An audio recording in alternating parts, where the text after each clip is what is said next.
Hace varios años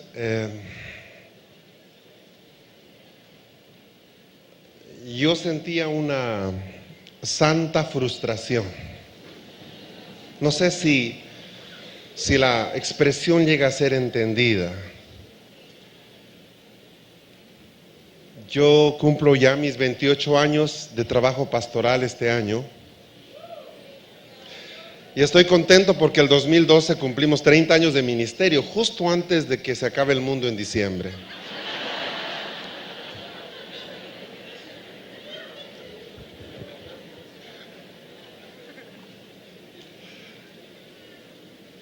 Y sabe que hace varios años ya, más de quizás 14, 15 años, teníamos una profunda frustración porque yo para ese tiempo era pastor y tenía a mi cargo una congregación y un ministerio.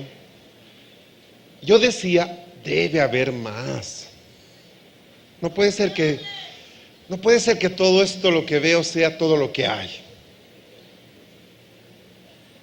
O sea, yo le decía a mis hijos hace unos meses, qué aburrida es la vida del cristiano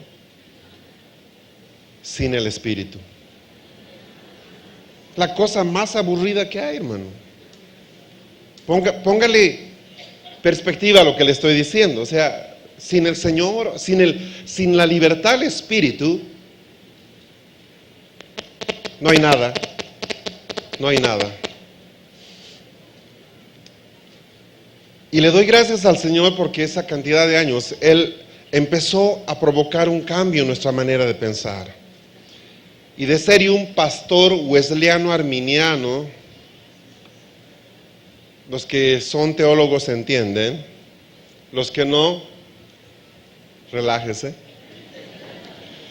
El Señor empezó a quebrar nuestros límites y empezó a abrirnos una perspectiva diferente.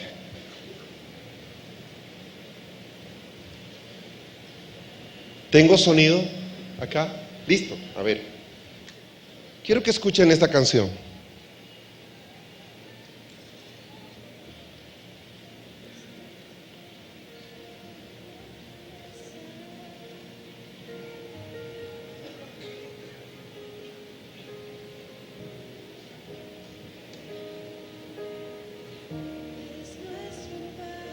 Dele volumen, dele volumen.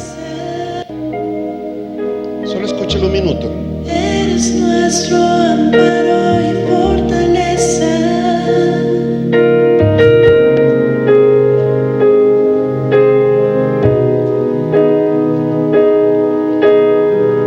Eres nuestro amparo y fortaleza.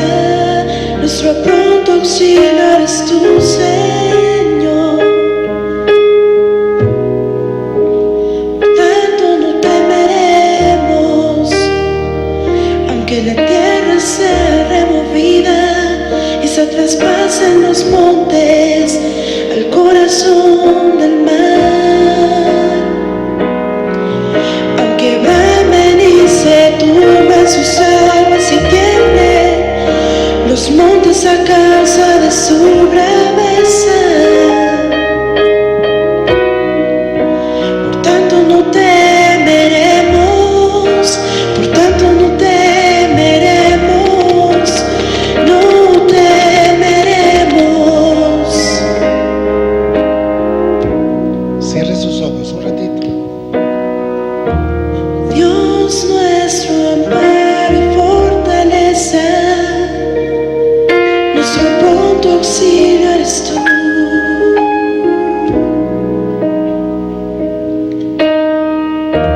Dios nuestro amparo y fortaleza, nuestro pronto auxilio eres tú.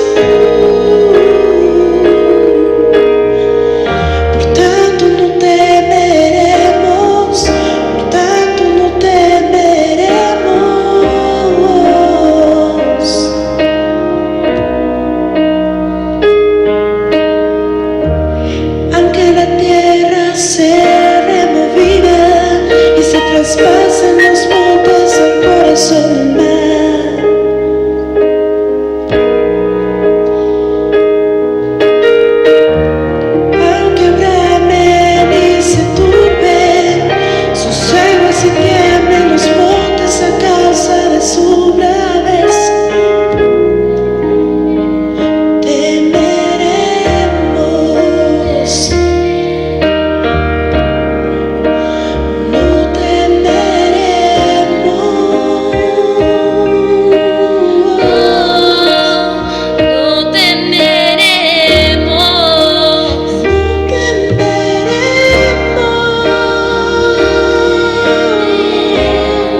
¿Le gusta? Se grabó sin ensayo. Todo está siendo cantado ese momento.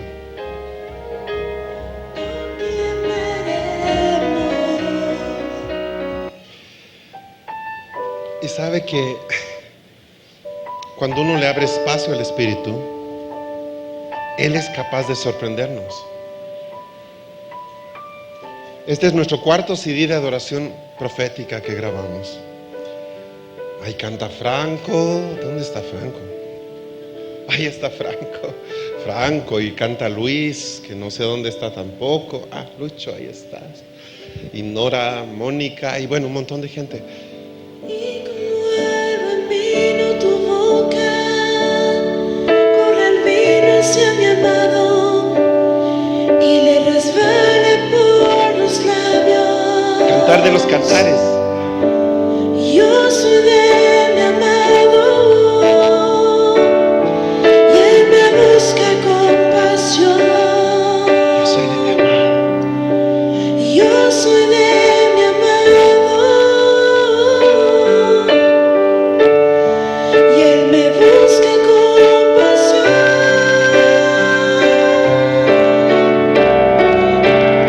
Ven, amado mío,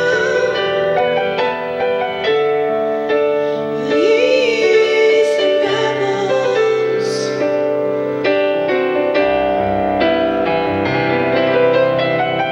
Ven, amado mío, salgamos al campo, pasemos la noche en las sendas, levantémonos temprano. Cuando usted le da lugar al Espíritu, Viene por los montes, Dios lo va a sorprender. por los collados, viene a Nos reconoce. buscarme, viene a encontrarse con mi amor. Él viene a buscarme, saltando por los montes, brincando sobre los collados. Mi amado semejante al corzo o al cervatillo. Sus pies son ligeros para correr en pos de mí, para sustentarme, para correr en el momento de la prueba.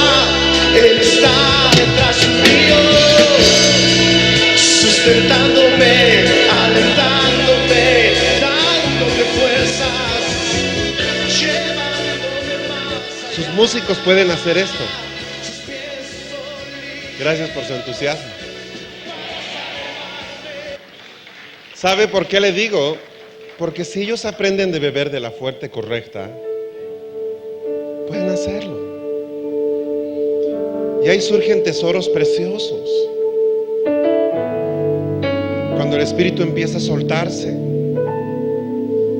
Esto pasó en un evento, en una escuela de adoración en La Paz, el año pasado en agosto.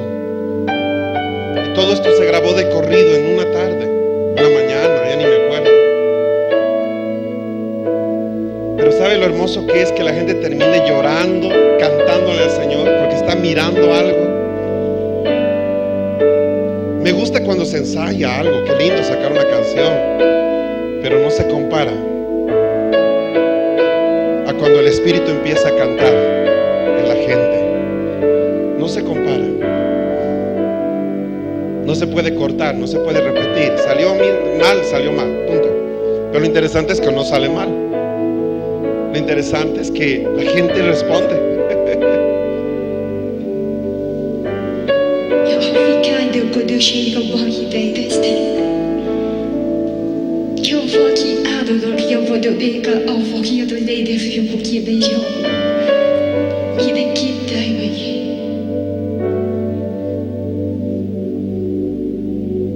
Jag får ki aki dig på dig vi kan köka på gajen ki. Oh Dios. Jag får ki jag kan do bini ke hot do mi jag kan di sheva jag do bodi.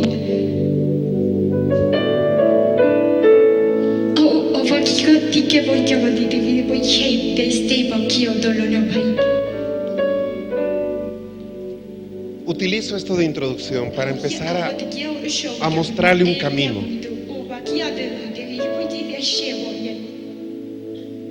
El evento se llama Dominio. Y estos días hemos estado hablando de lo que significa la autoridad. Amén. Algo que nos aterra a los pastores es perder el control de lo que pasa en la congregación. Créame, es nuestra peor pesadilla. Y algo que le gusta hacer al Espíritu Santo es quitarnos el control de lo que sucede allá, vez tras vez. Entonces Él nos va entrenando, nos entrena en saltos al vacío, en la alabanza. A ver, muchachos, vamos a cantar y usted empieza cantando. Dale un tono de re mayor. ¿Cantas tú? ¿Qué canto? Pues el Espíritu te lo va a mostrar. Prepárate. Ya es cuando empieza uno a transpirar, ¿ve? Qué atroz. O sea, me está siguiendo, ¿verdad? Es algo complicado. ¿Por qué? Porque todo lo que es desconocido nos produce ansiedad. Ay, usted va a predicar, listo. Aquí estoy, pastor, deme sus notas, suba y predique. Pero, no, suba y predique. Ahí empiezan los tics nerviosos. Ahora, lo propio pasa con las finanzas.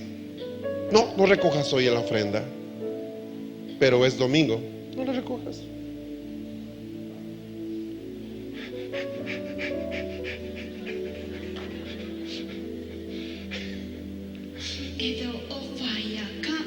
Desarrollar la fe implica riesgos. Si alguien le dice que es fácil, le está mintiendo. No es fácil, pero es posible. No es fácil, pero es posible. ¿Puede cortarle el sonido, por favor, para que pueda desenchufar? Ahora, le estoy diciendo algo y empecé contándole el hecho de que yo tengo también mis años en el pastorado, por la sencilla razón de que muchas veces pensamos que este es un tema que manejan los profetas, nada más. Entonces hace como 15 años, cuando yo empecé a ver algo, yo dije, pero yo no soy profeta. Yo soy pastor y mi tema son las ovejas. Así que me lavé las manos, hice el acto profético de Pilatos. El día que haya profetas, me lo explicarán. Entonces empezamos un caminar con más dudas que certezas. Ahora usted ha estado sentado estos días y escucha hablar a los hermanos aquí que han estado ministrando la palabra, que hemos estado ministrando la palabra, con tanta seguridad, como que, ¿verdad? Como que hablamos de algo muy conocido, pero le puedo asegurar que para ninguno de los que hemos tenido el privilegio de estar frente a ustedes, esto ha sido fácil. Se lo quiero decir de verdad, no ha sido sencillo, para nada. ¿Por qué le menciono esto? Porque muchas veces, después de que uno termina un evento como este, ¿sabe qué? Termina con una frustración. ¿Ha estado gloriosa la alabanza estos días? Pregunto. Mire, si yo no los hago sentar, ustedes siguen toda la tarde, ¿verdad? Ahora, bueno, piense, el domingo vuelve a su congregación.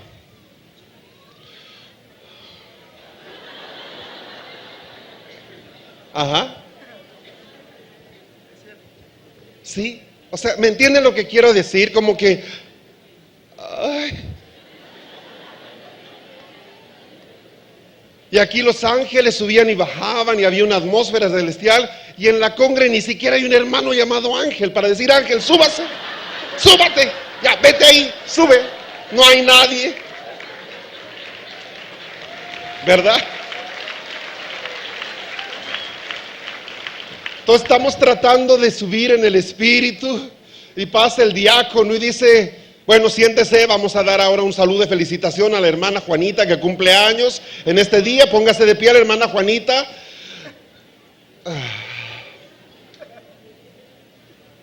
Y uno quisiera que este evento dure todo el año,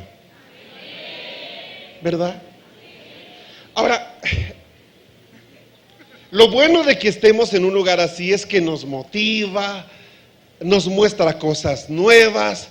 Lo malo es que volvemos a la triste realidad. El domingo en nuestra congregación local, donde no se mueve nada. Ahora, ¿por qué le comento esto? Porque lo viví. Y porque muchos acá que conozco lo han vivido o lo están viviendo. Y quiero hablar esta tarde a esos insatisfechos. ¿Se entiende? Aquellos que sabemos que hay más. Y es como que sé que por alguna parte hay más, pero no sé por dónde. Ahora, si usted estuvo acá en cuerpo, alma y espíritu estos 3 días, y no se nos quedó en alguna nube, en alguna parte, lo que le han estado compartiendo, lo que hemos estado tratando de hacer, es darle las herramientas para que usted pueda saber por dónde ir. Hace como 5 años yo estaba en Buenos Aires y entré a una librería secular, como decimos, y estando revisando los estantes, mi esposa se fue por un lado, yo por otro lado. Y la verdad que muchas veces prefiero visitar librerías seculares porque en las cristianas hay de lo mismo mucho. Lo mismo.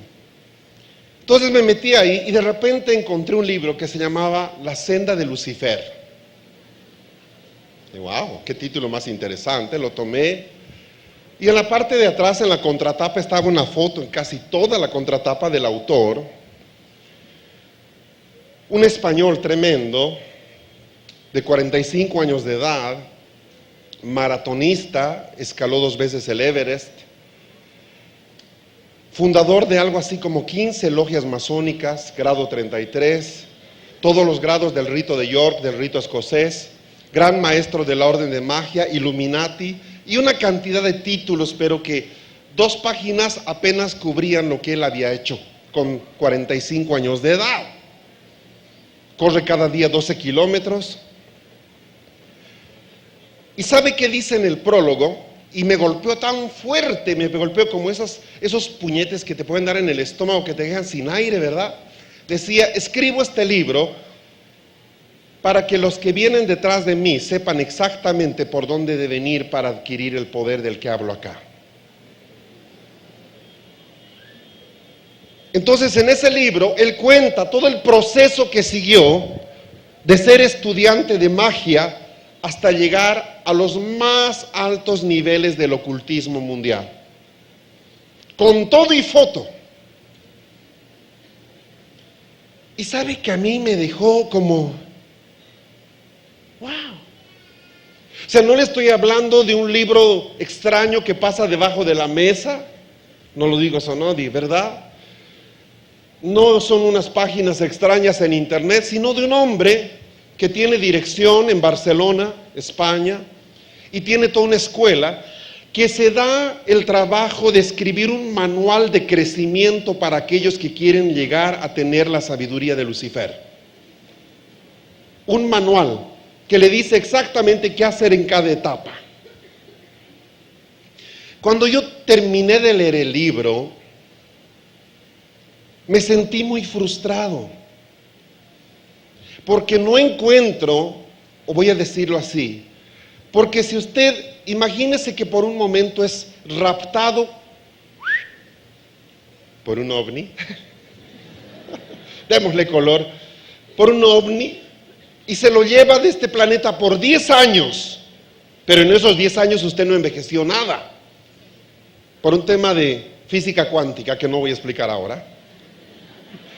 Y de repente, 10 años después, ¡pum!, aparece donde estaba y va a su congregación. ¿Sabe qué va a encontrar? Que sigue exactamente igual que hace 10 años.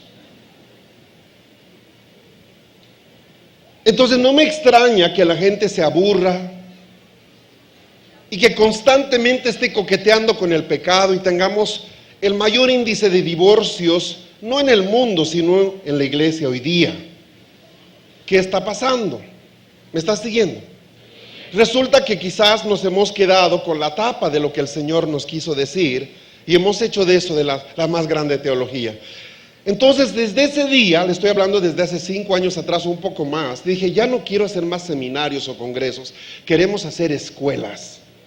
Porque ya no es tiempo de perder el tiempo, necesitamos formar a la gente. Ahora, hasta ese momento, yo tenía mucho cuidado con las cosas que hablaba. Yo le puedo asegurar que este ha sido un evento con mucha libertad. Los hermanos que han ministrado en estos días lo han hecho con una libertad en el Espíritu preciosa.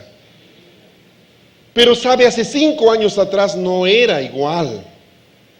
¿Por qué? Por muchas razones. Hay muchísima gente que hoy día está experimentando cosas maravillosas en el Espíritu, pero que no se anima a abrir la boca sencillamente porque va a ser atacada, pero no por el diablo y sus huestes, sino por la misma iglesia. Y empezamos a vivir en una forma bien rara. Yo le quiero leer este documento que fue escrito el 20 de febrero de 2006 por un profeta llamado Paul Cox. Se lo voy a leer muy rápido. Se llama La Corte Celestial. Existe una gran cantidad de testimonios recientes de profetas que participaron en una serie de concilios ante el Señor. Quiero que escuche la manera en que habla un profeta. No pretende enseñarte, te relata algo. Lo agarres bien, no lo agarres bien. Aunque realmente entraron en la corte en los lugares celestiales.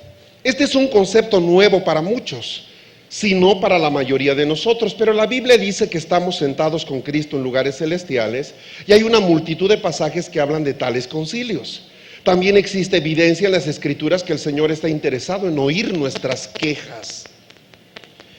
En el 2005 estaba hablando en una iglesia en Hawái, así de maravilloso como era estar en ese lugar bonito. Personalmente tenía un problema, no tenía una prédica. De repente comprendí que estaba discerniendo cada ser espiritual que el Señor me había enseñado a reconocer en los últimos 10 años. Ángeles, serafines, querubines, ancianos, poderes y fuerzas espirituales. Todos ellos estaban allí. Entonces comprendí lo que se suponía debía ser. Era un tiempo de ir hacia un nuevo nivel. Diga conmigo, nuevo nivel. Era la primera vez que participábamos en una corte celestial con un gran número de personas presentes. Echemos una mirada al fundamento bíblico para tal acción. Bueno, entonces me da un montón de versículos, sí, que no lo voy a leer en este momento, pero si usted quiere tener el documento completo, me puede escribir a una dirección de correo y yo se lo voy a mandar. Sí, son como 3 páginas o 4, no es nada más. Pero hay un montón de versículos. Me voy a ir directo al relato por cuestiones de tiempo.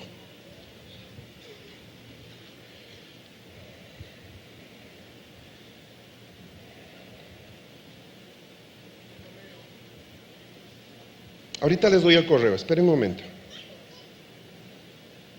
Hacia finales del 2005, durante la última reunión en la conferencia Soltando a los Guerreros en Ontario, Canadá, el Señor nos llevó a participar en una corte celestial una vez más.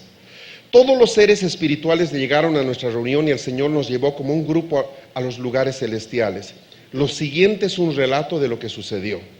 Desde que nos sentamos en los lugares celestiales, llamamos a 12 individuos a sentarse como miembros del concilio. Mis palabras a la congregación fueron: sean honestos, piensen sobre sus vidas personales, sus matrimonios, sus familias, su salud y sus finanzas. Si hay alguna queja contra el enemigo que les gustaría traer ante el Señor, me gustaría que se pongan en pie. Amigos, esta es la iglesia. Ahora hay una indignación justa que crece dentro de mí en contra del enemigo y vamos a traer esto ante el Señor. Pero vean, Él ya lo sabe, pero quiere que nos involucremos. no estamos esperando simplemente aquí el día de nuestra muerte. No estamos esperando nuestra muerte. Tenemos algo que hacer y necesitamos tratar estos asuntos. Es tiempo de tomar una posición y decir, ya basta, suficiente es suficiente. Entonces oré, Señor, te pedimos ahora mismo que convoques al concilio como Rey de Reyes y como nuestro juez. Señor, por la fe, asentados en lugares celestiales donde estamos asentados, te pido que des comienzo a esta reunión. Ahora, Padre, mismo vengo aquí con tus hijos. Estos son los que redimiste por la sangre de tu Hijo. Estos son los que amas y predestinaste desde el principio de los tiempos a ser parte de la novia de tu Hijo. Y Señor, ellos no lo están haciendo bien. El enemigo vino y los asaltó, los molestó, les sacudió, robó, asesinó, arruinó, descorazonó, deprimió, trajo locura y desesperación, miedo y temor, enojo y rabia sobre estos tus hijos. Y Señor, emitimos una queja contra el enemigo. Decimos, Señor, que ya es tiempo, según nuestra opinión, es suficiente. Señor, queremos ser guerreros que el mundo vea, perciba como victoriosos. Señor, tu palabra dice que debido a las bendiciones que vendrán sobre tu pueblo, el mundo sabrá que pertenecemos a ti. Ahora, Señor, esto no está sucediendo. Ahora, Señor, hemos preparado un concilio con quienes están viviendo esto ahora. Y, Señor, te pedimos que les hables y les reveles tus caminos, tu palabra. Bueno, y ahí cuenta todo lo que pasó y de repente la gloria del Señor se manifiesta en ese lugar. Y cada hermano presenta sus quejas delante del Señor. Quiero que imagine la situación. Es una reunión muy poco ortodoxa, muy poco usual. No es la típica reunión de intercesión donde las abuelitas se duermen mientras oran. Es una reunión diferente, es una reunión donde estamos presentes delante de la corte celestial, delante del trono de Dios, y le estamos diciendo, Señor, tú eres juez justo, queremos apelar a tu justicia. Bueno, y cuenta varios testimonios de lo que los hermanos hicieron ahí, y cómo los profetas eran los que coordinaban la reunión. Eso es lo hermoso, los profetas se activaron para empezar a dirigir lo que pasaba, y en esa hermosa asamblea, ese día en Ontario, Canadá, estos hermanos tuvieron una experiencia extraordinaria. Pudieron participar de una corte celestial. ¿Cómo es posible que se dé algo así? ¿De qué está hablando, pastor? Uno de los textos que más ha usado estos días Emerson es Génesis 1:3. De hecho, Génesis 1 en general. Y yo quiero partir con ese versículo, si me lo permiten. La primera cosa que quiero decirle, está en Génesis 1:3, es que cuando Dios quiere alterar toda la oscuridad y el vacío que está sobre la creación, Él lo único que utiliza es su palabra. Amén. Y dijo Dios, sea la luz, y hubo luz. Ahora, la primera cosa que quiero que entienda, por favor, y ayer el profeta Emerson habló bastante del sonido. La primera cosa que quiero que entienda es que la palabra o las palabras que salen de nuestra boca no son esencialmente comunicación, sino que nuestras palabras están diseñadas para crear un ambiente. Amén. Si usted analiza, la Biblia está llena de ejemplos en los cuales lo que se dijo trajo consecuencias. Como mi amigo Lucas Márquez escribe en un libro, hablar nunca es un acto inocente. Todo lo que digo trae consecuencias. En el libro de Proverbios 18:21 dice, la muerte y la vida están en el poder de la lengua. Amén. ¿Estamos bien con eso? Ahora, en el libro de Números 23 hay un episodio que seguramente todos ustedes han leído. 23, capítulo 11, ¿puede ver? Digo, Números 23, versículo 11. Entonces Balac dijo a Balaam, ¿qué me has hecho? Te tomé para maldecir a mis enemigos, pero mira, los has llenado de bendición. Versículo 12, y él respondió, Señor, ¿no debo tener cuidado de hablar lo que el Señor pone en mi boca? Resulta que a consecuencia de nuestra manera de pensar, nosotros producimos algo que se llama lenguaje. Hay una relación directa entre el pensamiento y el hablar. Amén. Ahora, todas las bendiciones tremendas que el Señor tiene para nosotros están divididas en promesas, ¿verdad? En bendiciones, en pactos, y hay una cantidad en la palabra. Pero todas ellas están ligadas a lo que el Padre habla, a lo que dice o a lo que nosotros podemos decir. Recuerde ese conocido versículo que dice: el pobre diga, ¿pobre soy? No, el pobre diga, rico soy. Ese pequeño juego de palabras que aparece ya en los escritos de los profetas menores nos dejan ver la manera en que Dios habla y piensa respecto a la palabra. Entonces, ¿qué ha sucedido? ¿Por qué es tan importante la adoración profética o la adoración en general? Te digo por qué. Lo que tu congregación canta es lo que tu congregación cree.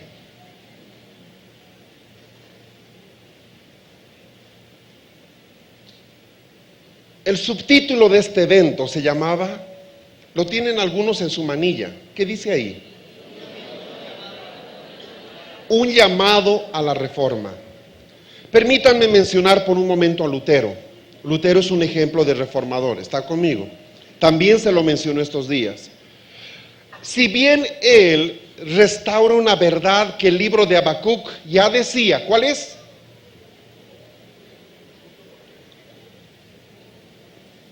¿Quién lo dijo ahí? ¿Quién fue? Muy bien, hermano, muy bien, felicidades por eso. Le vamos a regalar un CD, ¿ya? Se va a acercar luego. Lo que restaura Lutero, esa verdad teológica, el justo por la fe vivirá, que provoca un cambio de paradigmas. ¿Por qué? Porque antes de esa restauración de la verdad, la salvación era consecuencia de un tremendo esfuerzo, ¿es correcto?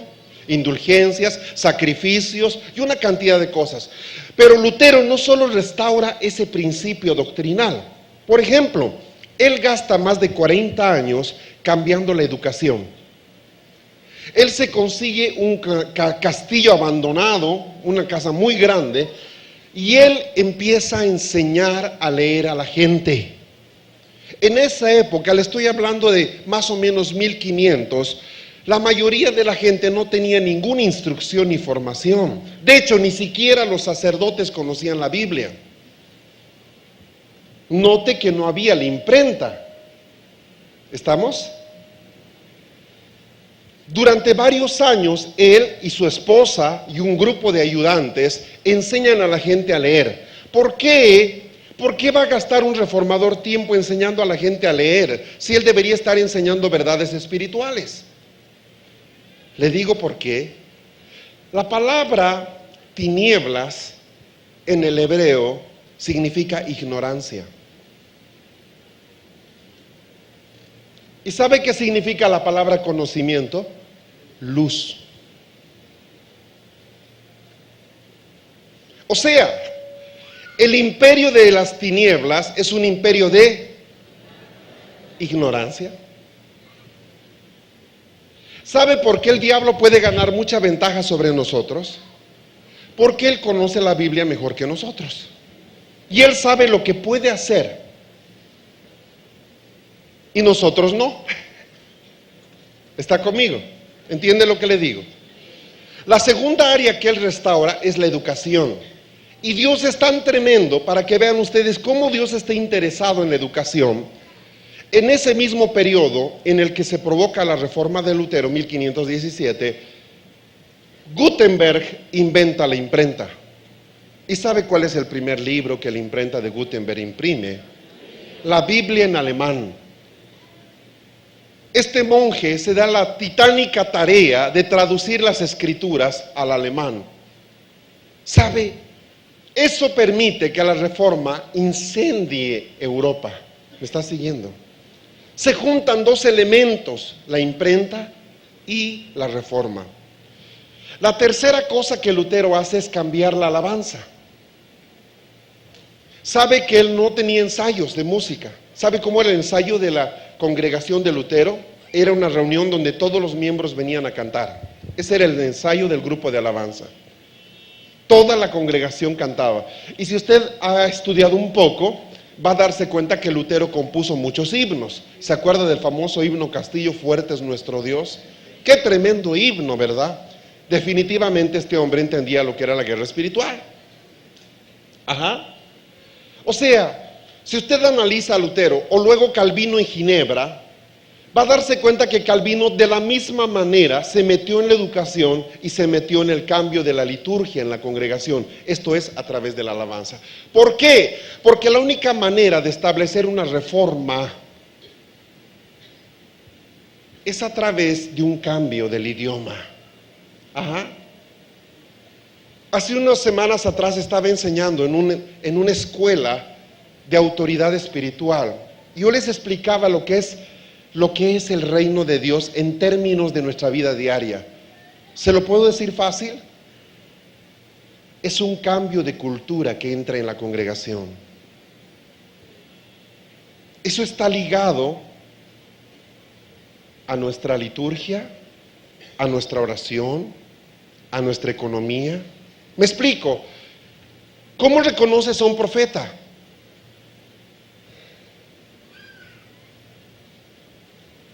Por la manera en que habla. El Señor me mostró, tuve un sueño, sabe, Dios me dijo, va por ahí, ¿verdad? ¿Está conmigo? Entonces, ¿qué sucede? Cuando el reino de Dios empieza a establecerse en una iglesia local como la tuya, la mía, lo que empieza a generarse es un cambio de cultura en la gente. Por ejemplo, nosotros sabemos que justicia y juicio es el asiento del trono de Dios. Misericordia y verdad van delante de su rostro. ¿Estamos de acuerdo? ¿Sabe por qué razón nosotros no estamos de acuerdo con la piratería? O sea, no fotocopiamos libros de la hermana Ana, no pirateamos DVDs del hermano Fernando, ni estamos grabando esta conferencia con un pendrive. No lo hacemos porque eso es ilegal. Ahora, pero es que en Venezuela todos lo hacen, no solo en Venezuela, lo hacen en Chile, en Argentina. Un día estaba parado en un semáforo en Santiago de Chile y un hombre que vende DVDs me ofreció un set mío, La Reina del Cielo. Lléveselo, está muy bueno. Era el mío. Me lo ofrecieron en una esquina de Santiago. Dije, wow, qué rápidos son. Deme uno. Ahora, escúcheme. Aunque todos lo hacen, nosotros ya no lo hacemos por una sencilla razón. Tenemos otra cultura.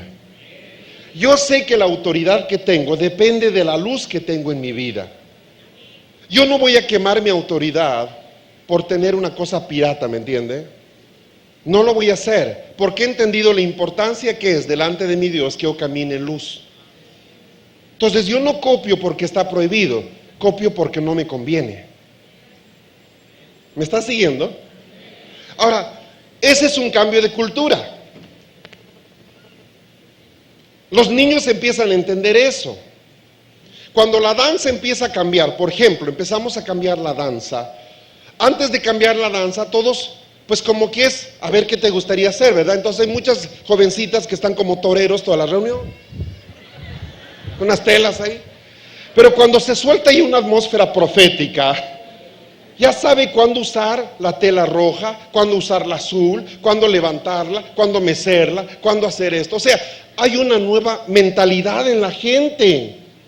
Entonces entre nosotros ya es otra historia, ¿ah? Ya no es cualquiera que levanta una bandera. Usted sabe que una bandera es un lenguaje. Ha visto, las banderas comunican mensajes. Ya tiene una hermana con su bandera y no sabe por qué rayos le mueve la bandera, hermano. No tiene la más pálida idea. Nosotros tenemos en la congregación 4 colores de banderas y cada bandera significa algo. Cuando se ve un ambiente denso, como que la cosa no va, ellos sacan banderas rojas. ¡Bum! Entonces sabemos que eso es declaratoria de guerra. ¿Me entiende? Y empiezan las banderas rojas y lo que había ahí sale corriendo por la ventana. Sin estar reprendiendo, sin estar... ¿Por qué? Porque ahí hay una cultura dentro de la gente. ¿Estamos? Entonces, ¿qué le digo? Ayer estábamos hablando aquí adentro y se nos cortaba la luz cada rato. Entonces yo le digo a Anita, mira, cuando estuvimos el año pasado aquí mismo, se cortó la luz y el salón estaba repleto y fue terrible. ¿Se acuerda usted, Víctor? Cómo chorreábamos aquí, ay, por el calor. Y Anita me dijo, no, cancelo esas palabras, no va a ser así. En su cultura, que es correcto, ni siquiera admitió mi comentario. ¿Por qué? Quiero que entienda. Porque ella, o sea, ahí va. Cuando uno es profético, no es profético cuando predica, es profético en toda su vida, en todo lo que hace, en todo. No es algo que predica. Me está siguiendo. Es una manera de vivir en todo lo que hacemos. Entonces no me dio el chance y me corrigió porque yo estaba declarando algo que me pasó, que de ninguna manera pienso que quisiera que me pase de nuevo. Quedarnos en esos cortes terribles, ¿verdad? Ya no pasará. Ahora, ¿qué está habiendo? Un cambio de pensamiento que se expresa por un cambio de hablar. Ahora sí lo agarró. Entonces, ¿qué sucede? ¿Hablamos de lo que oímos o hablamos de lo que vemos? Así funciona la cosa. Entonces, ¿qué debemos aprender a hacer? Debemos aprender a oír y debemos aprender a ver. ¿Para qué? Hermanos, escúchenme. Es que el hablar es consecuencia del oír y del ver. Por ejemplo, una persona que es sorda no puede hablar. El niño que nace sordo no puede hablar. Tiene todo el aparato para hablar perfectamente, ¿correcto? ¿Por qué no puede hablar? Porque no oye. ¿Lo agarró? Entonces, ¿qué sucede? ¿Qué es lo que yo busco cuando digo mis músicos son proféticos? ¿O puede usted empezar a escuchar la música que le estaba haciendo escuchar? Lo que ellos han desarrollado no es el canto, es su capacidad de oír y ver. ¿Qué es canto profético? ¿Es cantar de lo que uno ve o cantar de lo que uno oye? Busque Colosenses capítulo 4, versículo 6, por favor. Colosenses capítulo 4, versículo 6.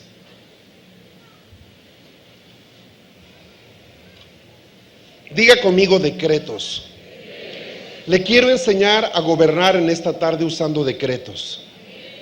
¿Ya? Ese es el tema central de esta enseñanza, enseñarles a gobernar por decretos. En mi primera enseñanza les hablé de qué es la autoridad y los tipos de autoridad y entendieron que es temporal y por propósito. Ahora van a poder entender cómo la autoridad se puede expresar por decretos. ¿Estamos bien? Listo. Colosenses capítulo 4, versículo 6, que vuestra palabra esté siempre llena de gracia y sazonada con sal. Así podréis responder sin dificultad a las cuestiones que se os plantean.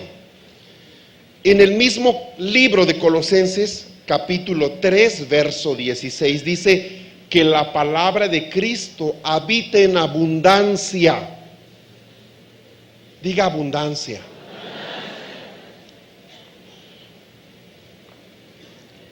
Hace años, el hermano Harold Caballero cuenta un testimonio que le sucedió en Centroamérica.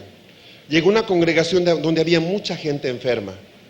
Entonces él quiere que la gente pase para que él ore por los enfermos. Y de repente Dios le dice, espera Harold, pregunta a las personas de esta congregación, ¿cuántos de ellos saben 5 versículos que hablen de sanidad? 5. Entonces dijo, ¿habrá alguna persona que puede decir 5 versículos de memoria, por ejemplo? Y no había ni una. Dijo 4 versículos de memoria que hablen de sanidad. Bueno, para hacer corta la historia larga, llegó a 2 versículos y ahí sí habían algunas personas. Entonces, ¿cuál fue la enseñanza de Dios? ¿Cómo pueden reclamar algo si no saben que tienen derecho a eso?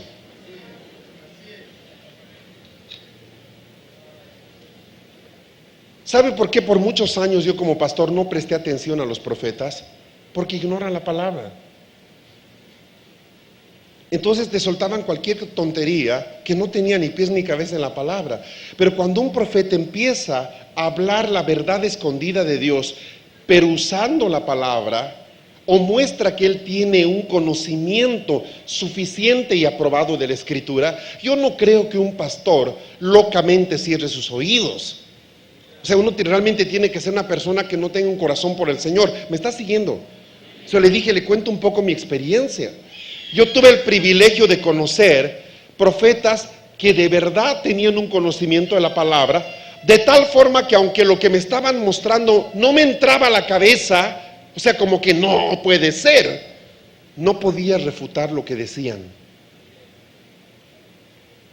No podía. Era tratar de tapar el sol con un ojo, con un dedo. Si es que yo afirmaba tal cosa, se puede con un ojo.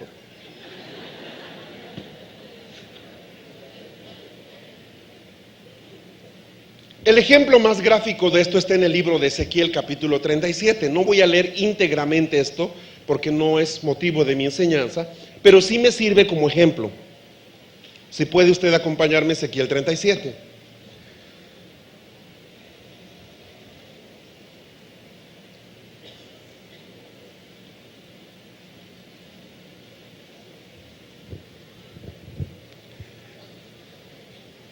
¿Cómo se mueve el concepto de cielos y tierra? Lo han escuchado varias veces estos días. ¿Cómo coordina ese trabajo, cielos y tierra? ¿Cómo se da? ¿Qué quiere decir? Veamos esto. Versículo 1 del capítulo 37. La mano del Señor vino sobre mí y me sacó en el espíritu del Señor y me puso en medio de un valle que estaba lleno de huesos. Hay una realidad espiritual. Esa realidad está ahí con nosotros o sin nosotros. ¿Me sigue? O sea, el Padre reina. Lo creas o no, lo percibas o no, Él reina. Esa verdad no se va a cambiar porque tú digas, no, a mí no me parece. Hace poco Stephen Hopkins dijo, no hay Dios. Está más muerto que vivo el pobre hombre con su enfermedad. Digo, no hay Dios. Y le sacaron una caricatura en un periódico español donde él decía, no hay Dios. Y Dios decía, no hay Hopkins.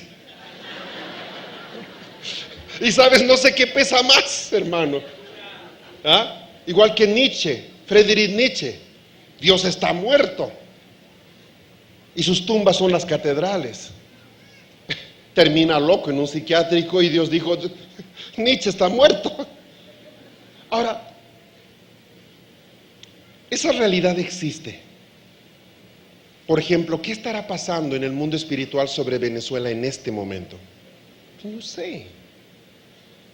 Pero si lo supiéramos, ¿marcaría alguna diferencia? Ahí es cuando aparecen las cosas. El profeta Ezequiel es llevado en el espíritu a ver un valle lleno de huesos secos.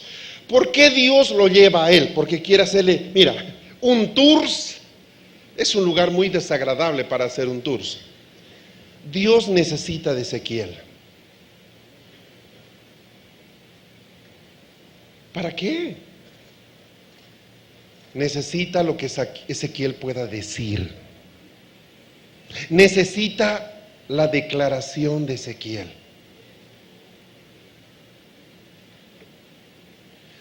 ¿Dios puede cambiar ese valle de huesos secos en un ejército? ¿Puede hacerlo? Sí. ¿Y para qué lleva a Ezequiel? Porque Ezequiel tiene algo que es el instrumento de ese cambio. ¿Qué? Exacto. Usted conoce todo el pasaje, no voy a explicarlo, le decía. Ahora, supongamos que usted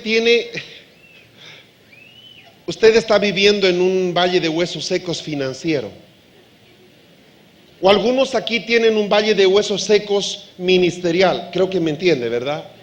O sea, hay una situación en lo que uno no le ve esperanza. ¿Qué esperanza le ves a unos huesos secos? Entonces, un poco el tema, y es ahí donde empiezo a introducirte a la autoridad práctica, al reino aquí, hoy, es de que si bien puede haber huesos secos, y sé que Dios puede hacerlo, pero por alguna razón no lo hace. Él no está cambiando los huesos secos.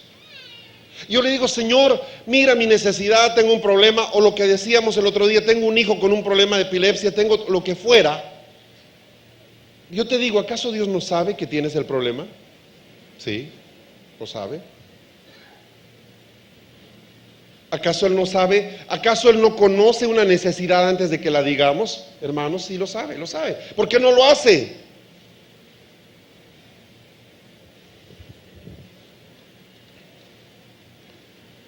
Probablemente lo que Él está haciendo es entrenarnos. Pero ¿qué entrenamiento nosotros podemos tener para poder vencer esto?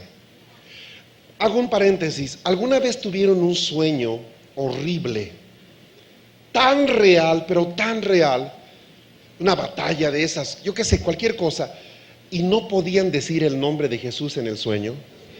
¿Les ha pasado? O sea, podían experimentar de todo y sentían todo, pero no les salía la palabra. Y en el momento en que dijeron, Jesús, ¡pum!, todo se fue. Se fue. Bueno, eso es lo que a lo que el diablo puede llegar. Dejarte mudo. Quiero que entiendan lo que le estoy diciendo. Cuando una persona no es capaz de abrir su boca, ya el diablo lo tiene. Ya lo tiene. ¿Por qué? Porque yo puedo construir una realidad si soy capaz de hablar. Puedo cambiar mi entorno. Esto lo escuchó anoche de Emerson, ¿verdad? Si hablamos, somos capaces de hacerlo. Ahora, hasta ahí llegamos bien. ¿Dónde entra el tema de decretos? Bueno, entra aquí.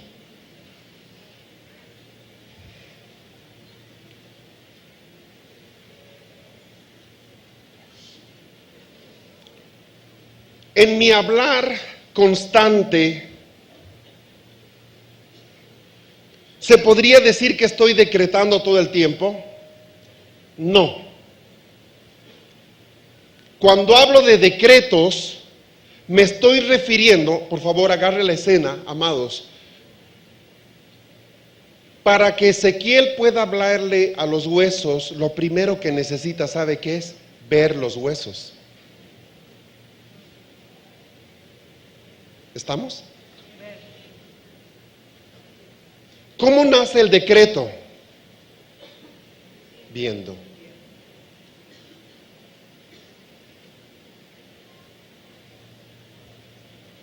Debo ver.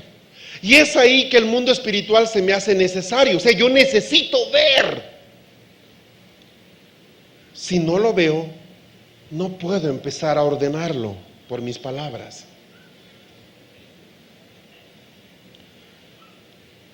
En el versículo 3 de este Ezequiel 37 dice, y él me dijo, sigo en el pasaje, hijo de hombre, ¿vivirán estos huesos? La respuesta de Ezequiel es el camino fácil, tú lo sabes. Tú sabes, Dios, todas las cosas.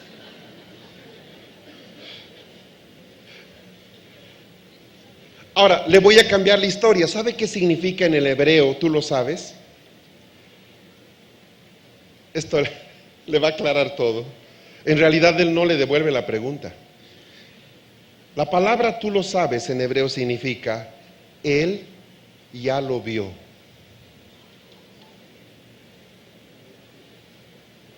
No lo agarró.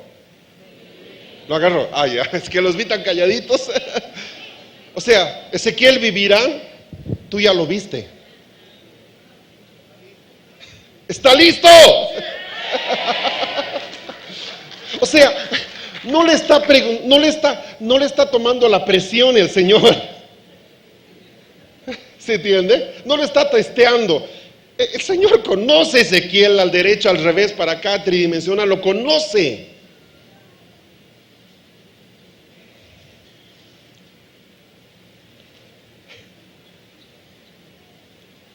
Lo que Ezequiel está diciendo es, yo hablaré lo que tú viste.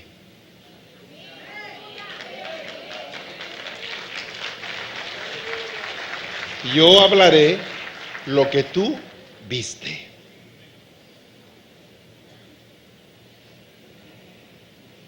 En otras palabras, Señor, dime lo que estás viendo para que yo lo decrete. ¿Por qué? Ahí está la diferencia entre mi hablar normal. Hola, ¿qué tal? ¿Cómo estás? Qué gusto verte, ¿verdad? Voy a decretar. Yo decreto aquello que Dios ve. Si ustedes leen algunos salmos, mire, le estoy entregando una llave. Le estoy entregando una llave para abrir muchos de los problemas y para dar vida a muchos huesos, a muchos valles. Es bien interesante. Lo que está pasando acá es una armonización entre cielos y tierra. O sea, el profeta, el que habla, decreta o dice aquello que Dios está viendo. Y va a ver que en los salmos constantemente empieza David diciendo: Señor, has visto tal cosa y tal cosa y tal cosa y tal cosa. Uno dice, pero no le digas lo que él ya ha visto. Es que no se trata de que lo haya visto, es que se trata de que él sepa que yo sé que lo ha visto. Ejemplo, dos hermanitos. Y uno de ellos es tremendamente travieso, pero tiene la habilidad de nunca hacerse pescar por los papás. Entonces, ¿cuál es la tarea de uno de ellos? Mira, mamá, mira. ¿Ah? Mamá, mira, dile. Es exactamente lo que hace David. Dile algo. Señor, ¿cómo es posible que el impío prospere y tus hijos pasen necesidad? Di algo. Y el Señor le dice: no voy a decir nada, lo vas a hacer tú. ¿Cómo puedo decir yo? Yo no puedo resolver esto. Sí puedes resolver. Ejemplo 2. Supongamos que está haciendo un arreglo. Yo quiero mandarle unas flores a mi esposa, pero no tuve tiempo de ir a la florería. Entonces le digo a un asistente: ¿puedes ir y me haces un ramo de flores en la florería? Y lo trae. Entonces yo lo miro y digo: uy, no, le pusiste margaritas, no le gustan a mi esposa las margaritas. Ahora, note, yo juzgo el arreglo en base al conocimiento que tengo de mi esposa. Y le digo: no le va a gustar. ¿Qué pasa cuando el profeta quiere juzgar algo? Tiene que saber cómo piensa Dios de eso.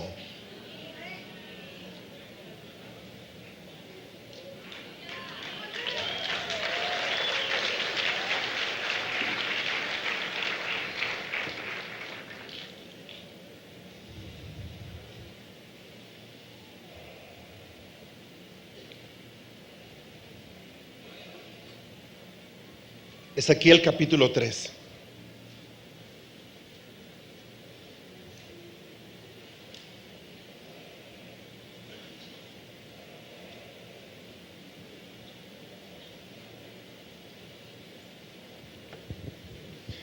Me gusta mucho este pasaje. Ezequiel capítulo 3, verso 1 al 4 dice: y él me dijo: hijo de hombre, come lo que tienes delante, come este rollo, y ve, habla a la casa de Israel. Abrí pues mi boca y me dio a comer el rollo. Entonces me dijo: hijo de hombre, alimenta tu estómago y llena tu cuerpo con este rollo que te doy. Y lo comí, y fue en mi boca dulce como la miel. Me dijo además: hijo de hombre, ve a la casa de Israel y háblales con mis palabras. O sea, ve y decreta.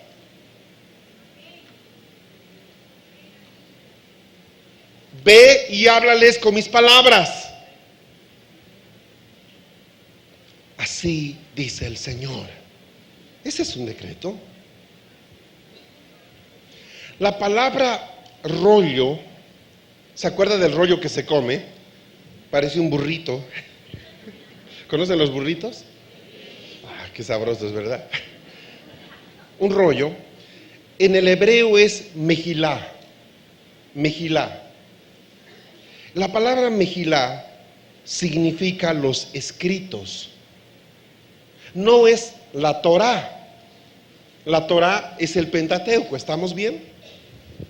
Sino, cuando en la palabra se habla de los escritos, mejilá, se refiere a decretos proféticos.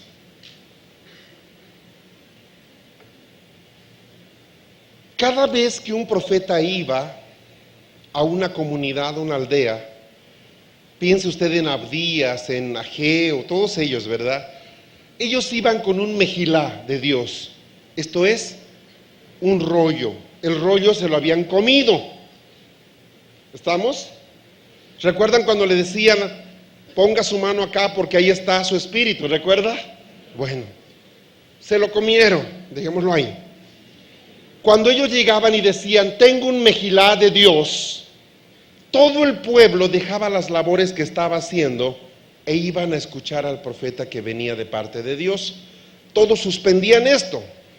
Mujeres, niños, libres, esclavos y aún los sacerdotes. De hecho, Dios reprende a la casa de Leví por no querer recibir el mejilá. Las palabras de mis profetas, dice las palabras, pero en realidad dice mejilá. Esto es, los decretos que yo les mandé. ¿Estamos bien? Listo. Ahora, el mejilá, imagínense esto, es como el documento que viene del cielo. Me dijo, come esto.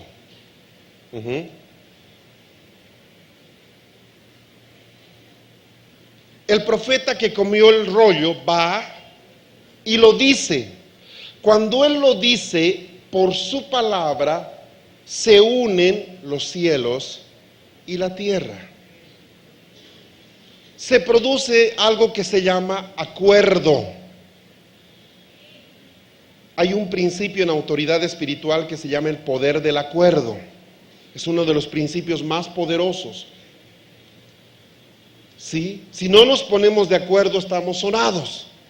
Podemos ser muchos, si no tenemos acuerdo, ya estamos vencidos. Este mejilá, este poder del acuerdo, se ve expresado en Mateo 18.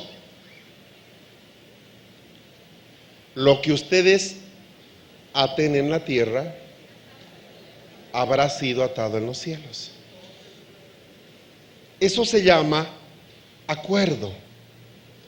Cuando algo es sujetado acá y sujetado allá, está hecho. Amén.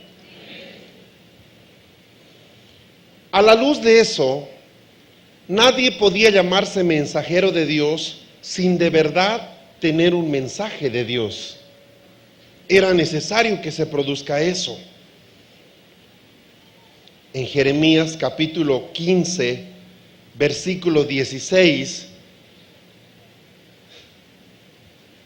dice el profeta, cuando se presentaban tus palabras, yo las comí.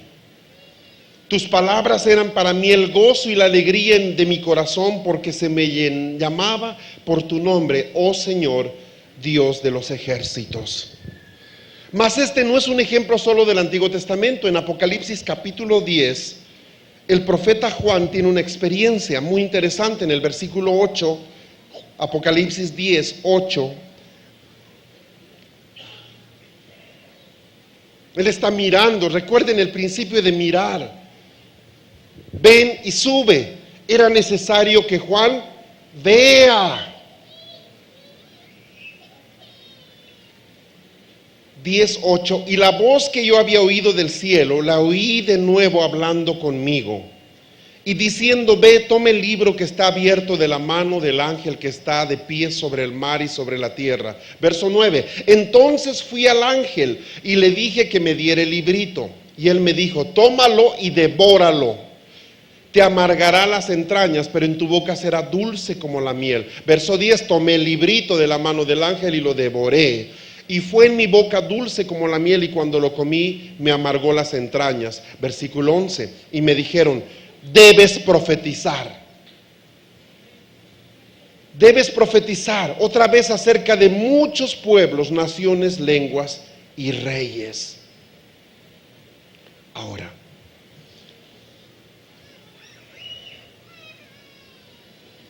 un intercesor es alguien que aprende a pensar como Dios piensa de las cosas, de tal manera que lo que Él dice está en perfecto acuerdo con lo que Dios dice.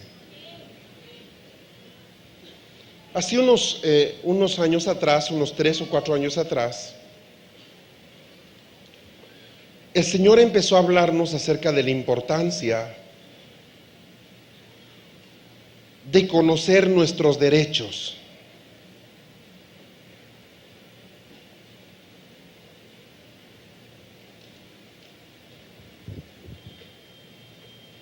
Yo estaba hablando con una hermana y esta hermana tenía muchísimos problemas. Ella vino de otro país, tenía problemas de salud, tenía a sus hijos medios perdidos en el mundo. Una buena persona. Entonces yo le dije, mira, lo que vamos a hacer es presentarnos en la corte celestial. ¿Se acuerda de lo que le leí? Ok. Pero para presentarte en una corte celestial, tienes que saber qué derechos tienes. Yo no sé cuántos han tenido la oportunidad de estar en un juzgado, espero que nunca lo tengan, en un juzgado terrenal. Yo les conté algunos, no sé si lo es en Venezuela, pero bien cortito. Yo pude presenciar un juicio en Estados Unidos, tuve la oportunidad, lo presencié en Las Vegas, y fue por ir a defender al perro de un pastor. Ay, sonó feo, ¿verdad? Voy a aclararlo, por favor. Voy a aclarar lo que dijo. Pastor, no hable así de la... No. No sea mal pensado. Mi amigo, un pastor de Las Vegas, volvíamos de viaje con él y su perro asustó a un niño. Se soltó y un niño pasaba, pum, le puso las patitas, el niño se cayó, la mamá lo presentó, demanda en la corte. Listo. Entonces, estaba juzgado, había una cita, el perro se llamaba Chucho. Entonces vamos a asumir que era el perro de Franco apellida Cortés, entonces la demanda fue contra Chucho Cortés. No, de verdad. La demanda fue contra Chucho Cortés. Bueno, entonces me dice, acompáñame, vas a orar por mí. Entonces yo voy al tribunal con él. Mire, una experiencia, yo pues nunca había estado en un juzgado americano, ni quisiera estar, pero estaba yo acompañando a mi amigo. Era para algo muy sencillo, demostrar que no fue lo que pasó, que el perro tenía su licencia en orden y lo dejaban libre, y si no se podía demostrar eso, adiós Chucho. Ahí nomás se va, al cielo de los perros, ¿sí? No, de verdad, pero es en serio. Se ríe, no se va. Entonces, antes de entrar a la corte, el abogado le dijo al pastor, a mi amigo, a ver, muéstreme esto. ¿Nos defendemos o usted se declara guilty, culpable? Porque tú puedes decir, no soy culpable. Entonces el juez te dice, a ver, vamos a ver. Si tú dices que no eres culpable y te pescan culpable, yo le decía, imagínate a tu perro en la silla eléctrica. ¡Qué atroz! ¡Qué terrible, pobre perrita, ¿verdad? Le molestaba, ¿qué le digo? Había que aprovechar del momento. Bueno, la cosa es que él reconoció que era culpable porque no sujetó al perro, lógico, él no estaba en la casa, el perro, la empleada dejó abierta la puerta del jardín, salió y asustó al niño, no lo mordió, pero le pidió, quiero ver la licencia del perro, porque allá se paga una licencia anual por tener un perro. Y todo estaba en orden, y como él dijo, soy culpable, ay, mire, el juez pasó, qué impresionante, ¿no? Todos de pie, entra en sesión la Corte de Nevada contra Chucho Cortés.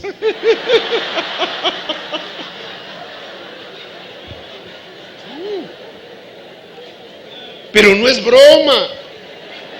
El estado de Nevada lo estaba enjuiciando a Chucho Cortés. Claro. Wow, y qué solemnidad. Todos de pie. Rum. ¿Dónde está el representante de Chucho Cortés, el pastor? Claro, fue así. Guilty or not guilty. ¿Culpable o no culpable? Guilty. Venga aquí adelante, lo llamó el juez. y hablaron algo ahí. Muy bien, inocente, Chucho Cortés, siguiente caso. Duró muy poco, no lo disfruté mucho. Quería escucharle decir al juez ¡al lugar! Como en las películas, ¡al lugar! Pero bueno, no me di el gusto. Pero sí experimenté algo. Experimenté la sensación de estar en una corte. Y cómo para presentarte en la corte debes saber que tienen las cosas en regla.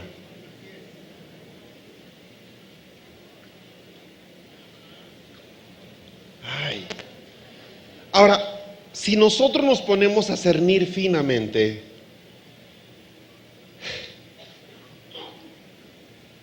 hay muchas cosas que toleramos dentro de esta casa, y digo, no de este edificio, sino dentro de la vida de la iglesia y en nuestras propias vidas, que no son buenas. ¿Me estás siguiendo? Ahora, yo no hablo de cosas horribles, grandísimas, sino de las zorras, cazadnos las zorras pequeñas que se comen las vides. Esas cosas, ¿me estás siguiendo? Que se nos esconden, que se nos hacen invisibles. ¿Está aquí? Entonces yo hablaba con esta hermana, volviendo al testimonio, y le decía, vamos a presentarnos en la corte. Y quiero que hagas un documento donde tú me muestres qué derechos tienes de demandar al enemigo. Entonces esta hermana se tomó unos días en ayuno y oración y escribió una demanda que para mí es la mejor que he encontrado. Solo le voy a mostrar un poquito de qué estoy hablando.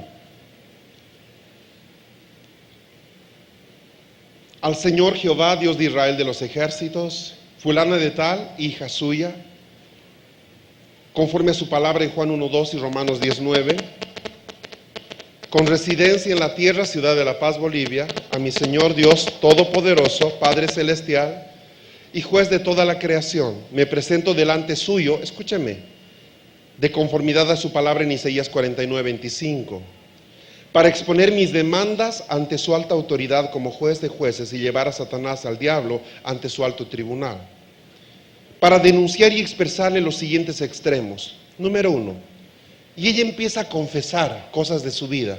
Confieso delante de su santa presencia que yo y mi casa, mis antepasados, hemos pecado contra ti.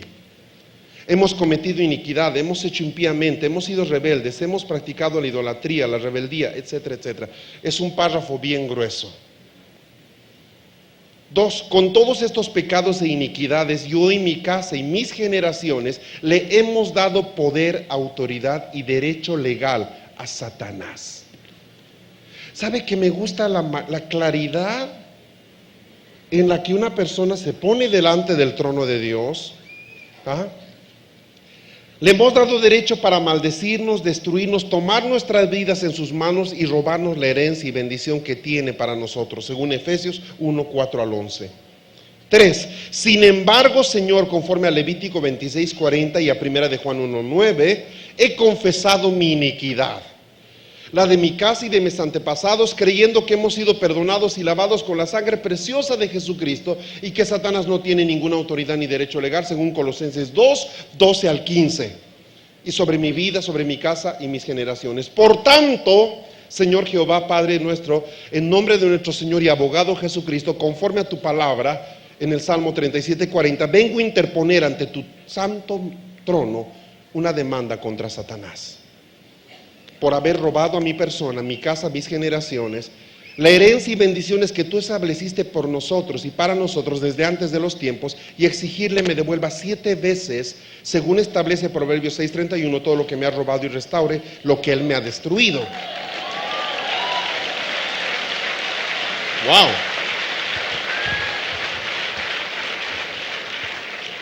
Primer punto, literal dice primer, otro sí. Eso lo entenderían los abogados. Salvación de mi casa. Y ahí empieza. Padre Celestial, conforme a tus ordenanzas, desde que llegué a tus caminos y conocí a tu palabra, he predicado el evangelio a mi familia. No, pues no dije, tú lo salvarás. No, yo le prediqué, los he exhortado, etcétera, etcétera. En consecuencia, Señor, yo te pido que ordenes al diablo que haga esto. Segundo, restauración de mi prosperidad. Señor, desde que te conozco, he ofrendado y diezmado obedeciendo lo que tu palabra dice. No obstante, también sé que he dado de mi dinero la hechicería, brujería, fornicación, adulterio, y derroché lo que tú me diste antes de conocerte. Y ahí empieza a hacer una confesión personal. Entonces al final dice, por lo tanto, de acuerdo a 1 de Pedro 1:4, Salmos 1:3, Ageo 2:8, vengo a demandar ante tu tribunal por haberme arrebatado las riquezas y . Si usted lee, es una demanda de como 7 páginas.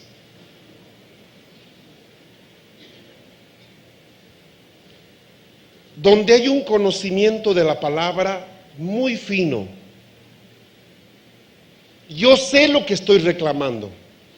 Sé lo que Dios me ha concedido. Una de las oraciones de Pablo dice, oro para que sepan lo que Dios les ha concedido. Y sabe, ese día nos presentamos con ella delante del trono de Dios y le presentamos el documento escrito. Y le puedo decir algo, de todos los puntos que están aquí expresados, Dios en el lapso de 2 años le respondió todos. Todos.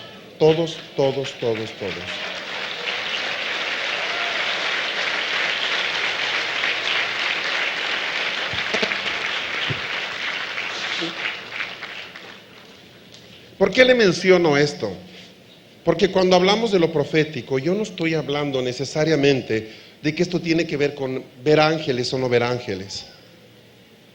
No sé si usted percibe que hay una combinación preciosa en el conocimiento de Dios, el conocimiento de su palabra y de su voluntad, y en la fe para poder dar pasos en una dimensión en la que no estamos entrenados, pero que podemos ser entrenados. Amén.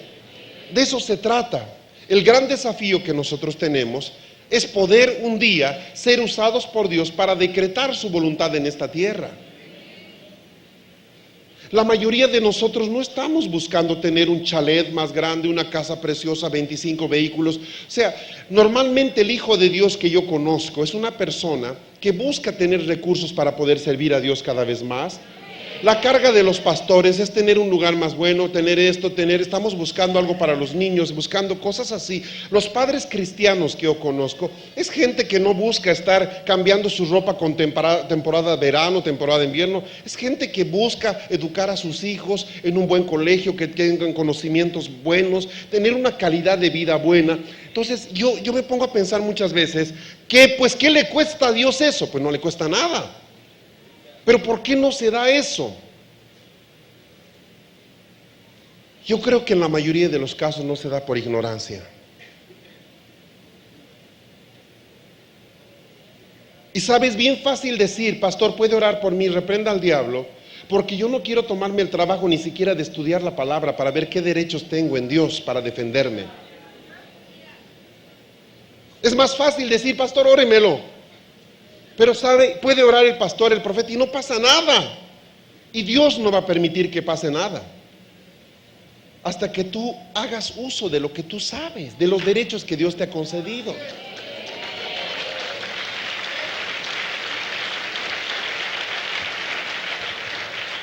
Yo le puedo asegurar que si la iglesia del Señor vuelve su corazón a la Escritura, por ejemplo, con el espíritu que hay acá, este espíritu de libertad que hemos tenido estos días, mire, está precioso. No le hablo de una lectura religiosa de la palabra, no le estoy ni siquiera diciendo que se agarre una concordancia, no les necesita.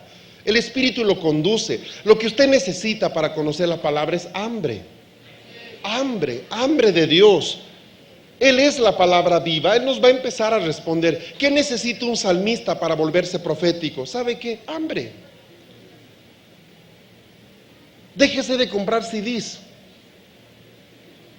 de los cantantes cristianos famosos. Tome su guitarra, súbase a una montaña. ¿Me está siguiendo? Y cántele al Señor. O sea, no sé si me entiende. Cada vez que entro a una librería cristiana, ¿sabe? Todos los CDs son iguales. ¿Sabe cuánto tardo buscando un CD profético? Hay muy poco. Bendito Dios, ahora pudimos traer algunos acá, la hermana Ana y yo unos poquitos, y oramos para que pronto haya un centro de distribución acá, porque los pocos ministerios proféticos que funcionan son norteamericanos. La mayoría de ellos son americanos, toda la música profética es en inglés, así que uno tiene que orar en el Espíritu y también en inglés.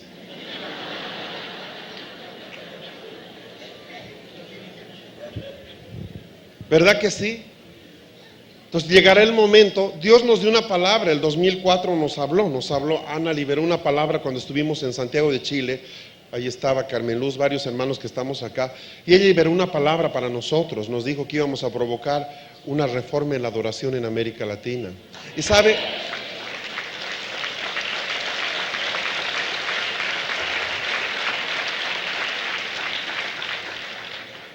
pero para ese momento yo no tenía el conocimiento de adoración que hoy día tenemos. ¿Y sabe qué pasó? Al mes, exactamente 30 días después, nos ofrendaron la primera consola de grabación digital. Nos llegó una consola de Estados Unidos, una consola Mackie, impresionante, con todo y disco duro. Porque yo estaba diciendo qué rica palabra la de la hermana Ana para nosotros, ¿verdad? Pero ¿cuándo será? ¿Verdad? Al mes llegó la consola y entendimos que era el tiempo. Y sabe, hoy día estamos dando entrenamientos de adoración profética en todo el continente. Pero ¿cuál es la idea de esto? De que ustedes lo hagan. La idea es de que estos muchachos que han estado participando de este tiempo y se han unido en ministración con los músicos que hemos traído, mañana no necesiten de nosotros y puedan soltar un fuego precioso de frescura en todas sus iglesias. O sea, esa es la idea.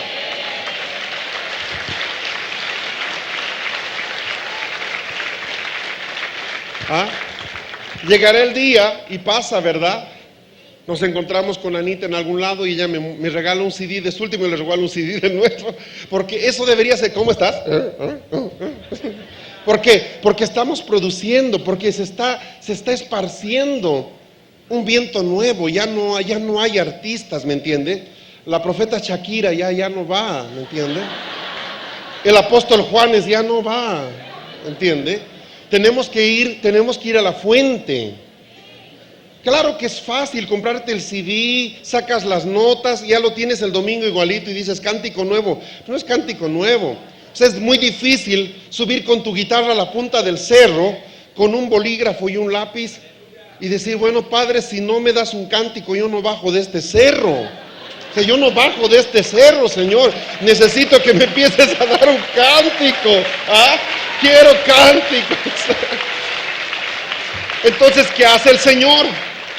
El Señor empieza a darte visiones. Recuerden que el hablar viene del oír y del ver. Empiezo a ver, el mundo espiritual se me empieza a abrir. No porque yo busque ver el mundo espiritual. Yo no busco ver ángeles, busco conocerlo a Él. Busco enamorarme de Él. ¿Me entienden? Mi tema es Él. No es otra cosa, no es, un serafín nuevo. ¿De dónde lo sacaste, Señor? ¡Wow! ¡Qué tremendo este serafín! O sea, no es mi tema. Ay, pastor, habla usted de ángeles. Yo no hablo de ángeles, yo hablo de Jesús. Pero ¿qué le digo? Cada vez que aparece Jesús en la majestad de su presencia, hay seres angelicales y seres vivientes. ¿Qué quiere que le diga?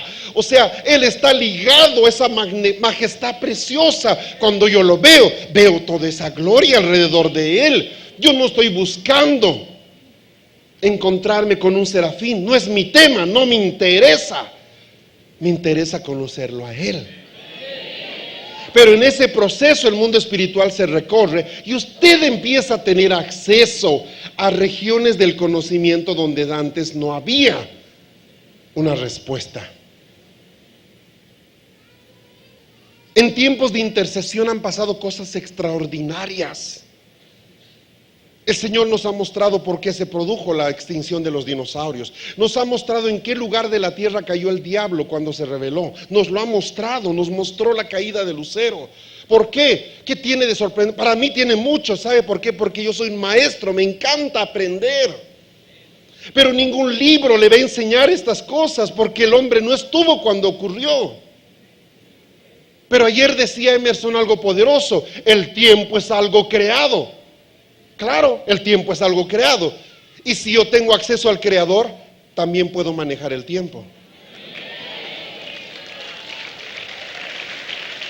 ¿Verdad? ¿Se acuerda?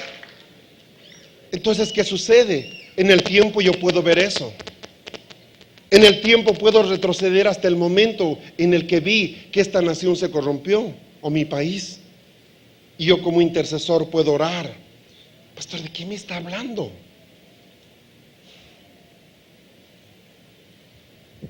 ¿Cuándo fue sacrificado Cristo?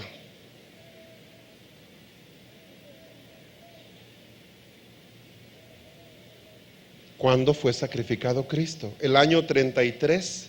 No, de hecho, ni siquiera se sabe la fecha exacta de su nacimiento, ¿correcto? Estamos discutiendo si Jesús, por los escritos del Evangelio, vemos que Él vivió 3 Pascuas o 4. Y si empezó a los 30, vivió entre 33 a 33 años y medio, ¿estamos? Porque la Pascua se celebraba el primer mes. Entonces, leyendo meticulosamente los evangelios, sabemos que vivió 33 años y medio. Pero ¿cuándo nació? No está la fecha exacta, ¿correcto? Por lo tanto, sabemos tampoco la fecha exacta de cuándo murió. ¿Por qué? El cordero que fue degollado, dice en el hebreo, en el griego, antes de la fundación del mundo. ¿Cómo que antes de la fundación del mundo? Antes de que Adán pecara, Jesús ya se dio en sacrificio. Ahí me perdí.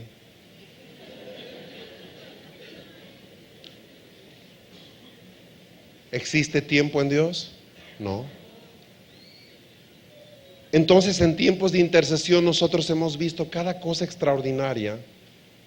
Y sabe, no decimos muy bien Crónicas del Viajero, esta vez iremos a la Edad Media.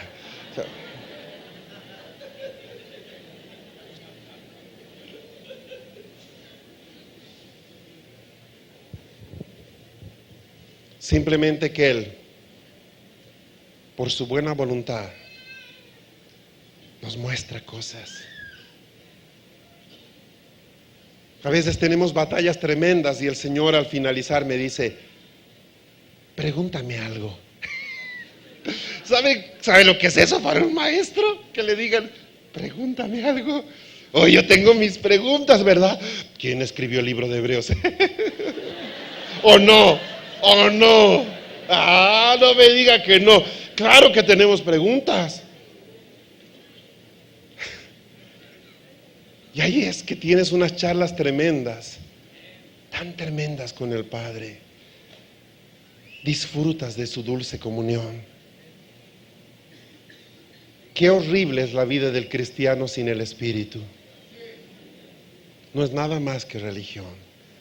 Pero con el Espíritu Santo es la experiencia más extraordinaria que podamos tener.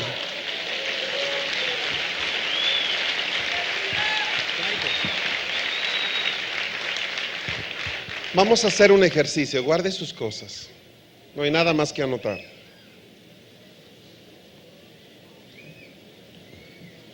¿Puedo pedirle que no hable con nadie?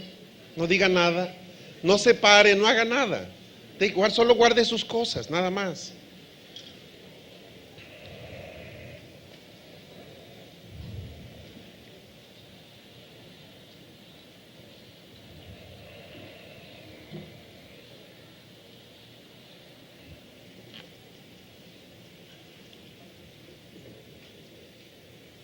Bien.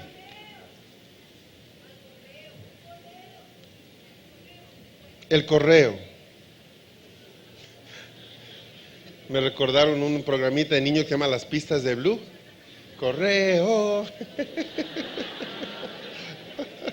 Tengo una niña pequeña.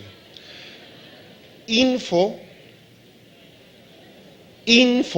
escuche, info, como informaciones, igual, info@querigma.com. Voy a repetir, los hermanos, si fueran tan amables de proyectármelo, @querigma.com. ¿Qué significa querigma? Predicar. Querigma.com. Bien fácil.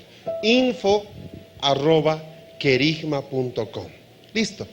Me manda un correíto la próxima semana y me dice: Pastor Fernando, me interesa tener el documentito completo ese de la corte celestial para leerlo.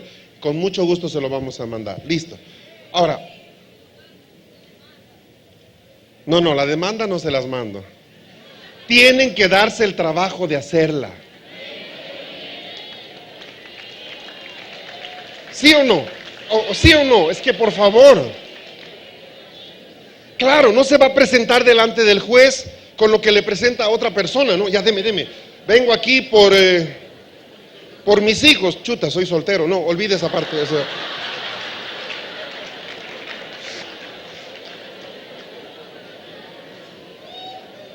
Escúcheme ahora.